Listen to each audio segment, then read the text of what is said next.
There's some rosemary there in the corner of the garden.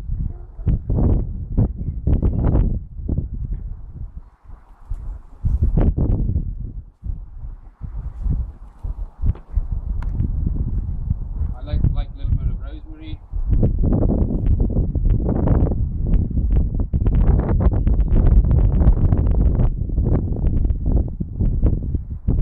Got a few bits of herbs.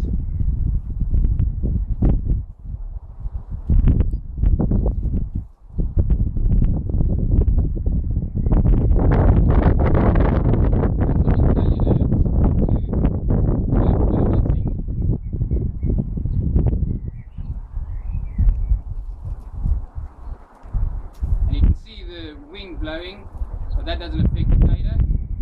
It's windproof almost. And there we go. Looking forward to some nice chicken.